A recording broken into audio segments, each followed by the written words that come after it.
Greetings, YouTube. Every once in a while, I'll have a really captivating conversation offline, off YouTube, and after the conversation, I'll think, I think they make a pretty good video topic, and then I should make it. Now, sometimes I'll think that, and then I'll end up saying, nah, I'm too lazy. I'm just never going to make the video, and nobody's going to know that this is an important conversation except the people I had it with, and there you go. But in this case, since I was on the road when this news came out, and did not have the opportunity to make a video on it, it's kind of an interesting post-reaction video, although I'm guessing there are also people out there who maybe are learning this for the first time because it's only been a few days since this news was released. But essentially, Book 2, Act 1, Chapter 1 is coming to the contest. Now, Chapter 1 is the first chapter, so you can't expect the rewards to be what they were at the end of Book 1. Even though, presumably, the champions will be more difficult and the defenders will be more difficult because, well, obviously, it's Book 2. It's got to be more difficult than Book 1.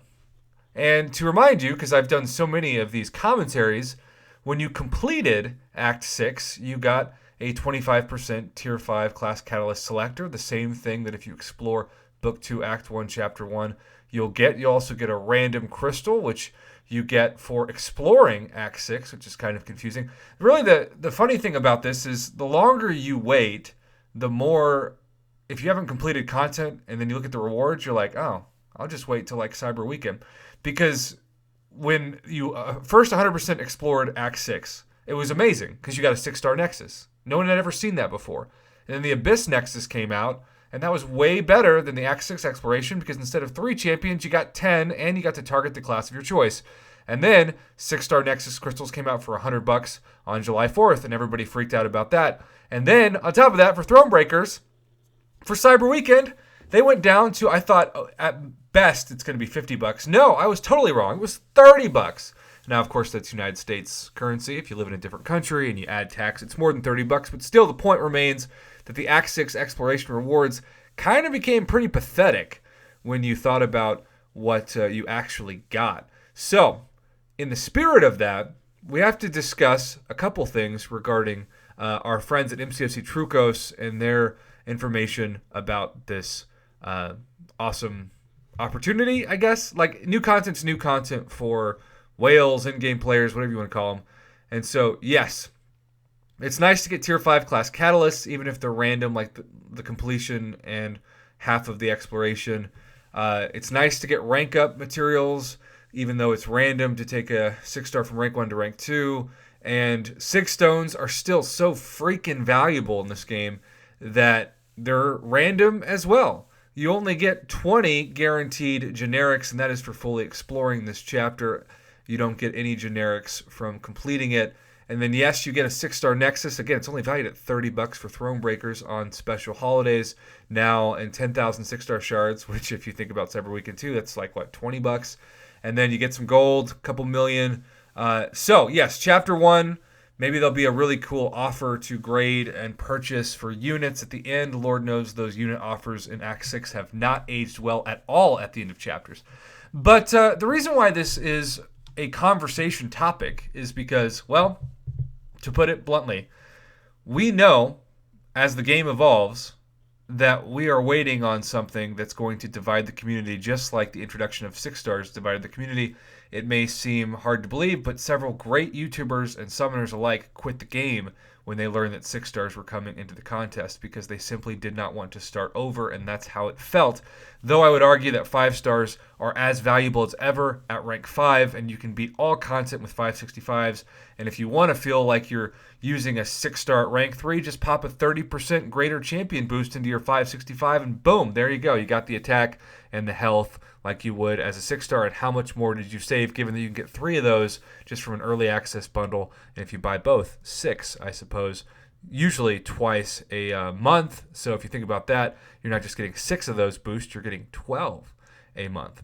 So here's what I wanted to discuss in the second half of this video. I have shown you my Dr. Doom. He is now rank 3 after the Cyber Weekend offers. And I love, let's zoom in on this. I love that it says, a Tier 6 basic catalyst is required to rank up your champion. Find more in special events. Okay, but no special event has given us anything to do with Tier 6 basic catalysts. And yes, you need 3 of those things. Not 2, 3. And do you remember how long it took when we first started to form one Tier 5 basic? I mean, it took forever. And when they first came out with 4,500 Tier 5 basic catalyst fragments, which is the equivalent of 10% of a fully formed Tier 5 basic, they charged $100 for it. I remember that quite vividly. We were all freaking out.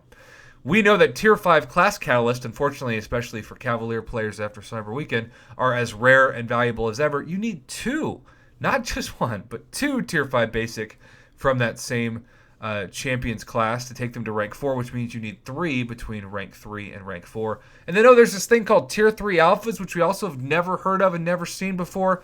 Now, I'm glad, for the record, that Kabam has not introduced these items yet. They waited a long time to introduce Tier 5 basic, and so the best you could do for a long time was take a 5-star to rank 4, and that's why somebody like Star-Lord was so freaking valuable when you were trying to say 100% complete Labyrinth of Legends. I think Kabam's biggest mistake when it came to progression was we hadn't even had the chance yet to take our 5 stars to rank 5, and they announced 6 stars. So what worries me is that the minute that they start talking about Tier 3 alphas and Tier 6 basics, suddenly they're going to start talking, or the community's going to start talking about 7 stars. And I would imagine that a lot more people would leave the game if 7 stars became a thing.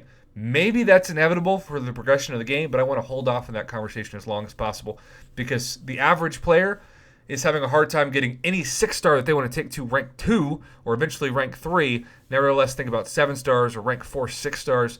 It's just a game that you don't want to just cater to the top 1%, though I know sometimes people feel like they do. So maybe, just maybe, given the conversation of this screenshot with the Tier 6 basics and the Tier 3 alphas, you're really thankful that, going back to the original discussion of this video, that Book 2 Act 1 has none of that.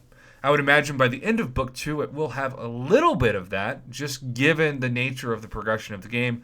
But here's my final point with this video. Summoners deserve more choice and less chance. That is the motto of my 2020 MCOC YouTube channel, and it is certainly almost over, thank God, for 2020. So I think that the completion of Book 2, Act 1, Chapter 1, completion should have been a selector, and that the exploration should have combined the selector and the random to 150%. That would have really given everybody more incentive and motivation to 100% complete something that I'm sure is going to be BS in a lot of paths and nodes, because that's how it is, especially before it gets nerfed like Act 6 eventually did.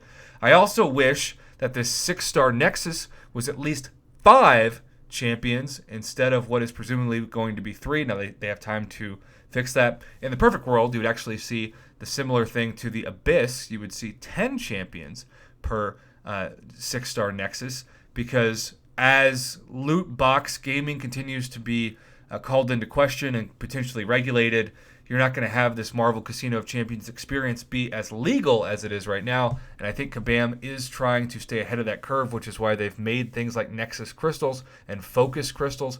But at the same time, 3 champions, given how many champions now are in the pool, like if a 6-star Nexus had come out in the first couple iterations of the 6-star, that would have been pretty big. 50, 60 champions, 3 possibilities, but now there's definitely over 100 champions in the 6-star basic. And so because of that, you just know that getting 3 random champions in a Nexus is really not that solid of a guarantee of a great champion. And otherwise, let's just be honest, when it comes to Nexus crystals, now that they're in Cavalier crystals, you're going to have a chance to pull one for like $5. And we've seen that time and time again, even on Sunday deals. So there you have it, YouTube. I am thankful that Tier 6 basic catalysts and Tier 3 alphas are not starting out in Book 2, Act 1. But at the same time, I wish there was more selectors. I wish there were more 6-star Sig Stones. Kabam is really trying to freeze the economy of the game at this point, and that is not helpful to the average summoner, or even, for that matter, the average, if there is such a thing, whale.